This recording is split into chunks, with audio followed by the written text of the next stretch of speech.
Les enfants du divorce et leur vision différente de l'amour. Contrairement aux idées reçues, nous ne sommes ni fragiles ni brisés. Non, nous sommes forts, réfléchis et pleins de sagesse. Je suis née en 1990 et parmi les enfants de ma génération, nombreux sont ceux dont les parents sont divorcés. Déjà à l'école, les enfants ayant des parents encore mariés se faisaient rares. Parallèlement, le divorce est pour nous une chose banalisée. Les gens se séparent et leurs enfants doivent apprendre à faire avec. C'est comme ça pour beaucoup d'entre nous. Mais quand on est issu d'un divorce, notre vision de l'amour en est impactée, sans que ce soit forcément négatif d'ailleurs. On aime différemment. On a grandi entre deux foyers et forcément, cela a influencé notre rapport aux relations amoureuses et au modèle familial. Aujourd'hui, nous sommes devenus des adultes et nous essayons de composer avec cet héritage, certes un peu particulier, mais aussi enrichissant. Oui, enrichissant parce que l'on a appris à entrevoir l'amour avec davantage de perspicacité que la plupart des autres jeunes adultes. On a dû grandir plus vite et on a beaucoup appris au fil de nos expériences. Mais attention, ne vous méprenez pas, cet héritage dont nous parlons est une richesse et non un handicap. Nous avons souvent des difficultés à nous engager. Nous sommes devenus prudents. On ne s'ouvre pas aux premiers venus et on fait attention à ceux que l'on laisse pénétrer notre monde. Notre cœur est un prix rare qu'il s'agit de remporter à force d'efforts.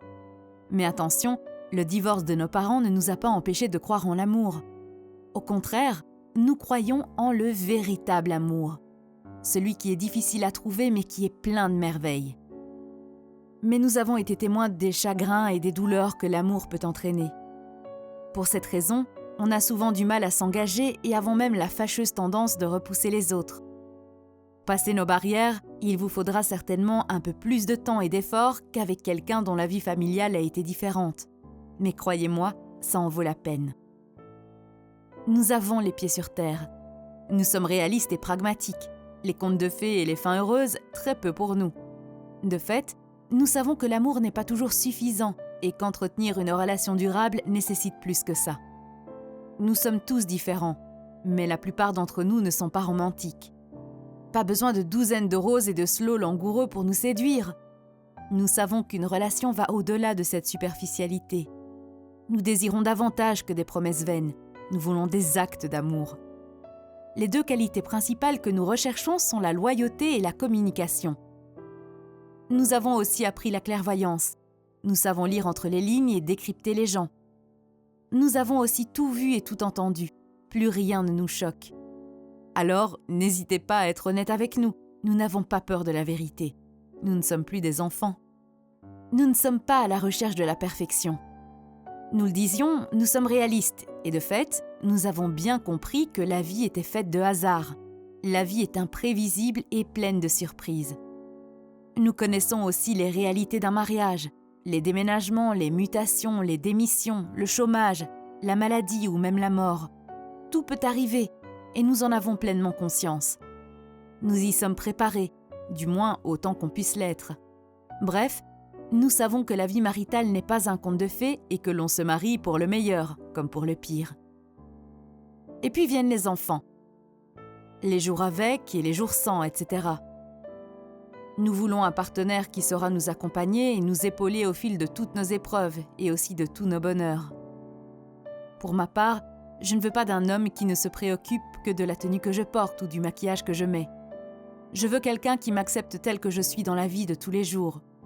Quelqu'un qui ait autant envie de m'emmener en voyage que de passer une journée à mes côtés devant la télé.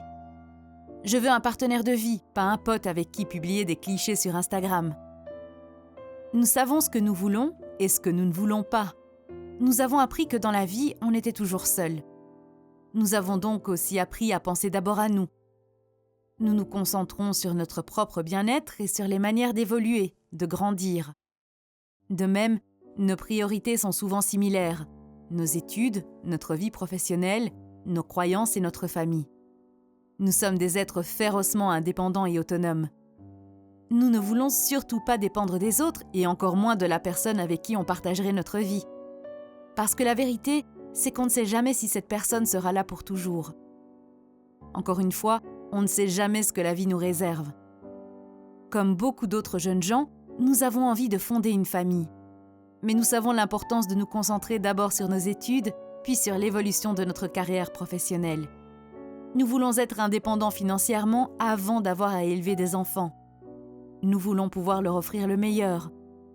Nous avons des attentes et des objectifs bien précis et nous ne nous contenterons jamais de moins ou de médiocrité. Notre vie familiale a été assez chaotique et nous sommes certains d'une chose, nous voulons que ce soit différent pour nos enfants. Nous n'aimons pas à moitié. Nous savons qu'une relation amoureuse nécessite des efforts, un travail sur soi et beaucoup de travail à deux. Pour nous, c'est du sérieux. L'amour est une chose que l'on ne prend pas à la légère. Nous savons aussi qu'il est important de ne jamais tenir l'autre pour acquis. Si l'amour naît facilement, il peut mourir tout aussi vite. Nous sommes exigeants et difficiles, peut-être à cause de ce que nos parents ont vécu.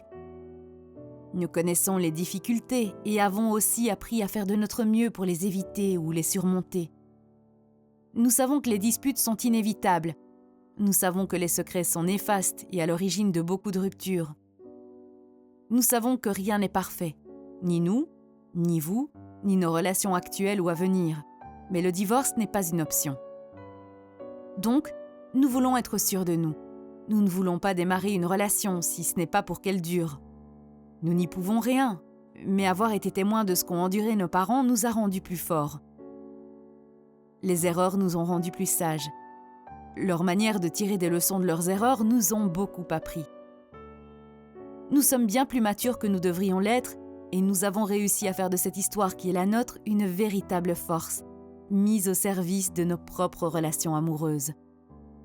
Malgré tout, nous sommes fiers de nos parents. Ne vous méprenez pas, nous ne jetons pas la pierre sur nos parents. Ils ont fait de leur mieux et nous leur en sommes reconnaissants. Nous ne jugeons pas leurs décisions et essayons au contraire de les comprendre. Nous avons aussi compris que toutes les relations ne sont pas faites pour durer, et c'est une vérité qu'il faut accepter en grandissant. Pour être complètement honnête, je crois que le divorce de mes parents a été une bénédiction pour chacun d'entre nous. Aujourd'hui, je réalise qu'ils n'étaient certainement pas faits l'un pour l'autre. Je crois aussi que ça a été une vraie richesse pour ma vie actuelle. Grâce à eux, j'ai appris à affronter la vie et à la vivre plus sereinement, en acceptant toutes les situations qu'elle met sur mon chemin. J'ai appris à prendre les choses avec légèreté et surtout, j'ai appris que l'amour était un bien précieux. Je sais ce que je veux pour moi et ce que je veux pour mes enfants. Je sais ce que j'attends d'une relation et d'un partenaire de vie. Bref, je sais qui je suis et c'est un véritable cadeau à l'heure actuelle.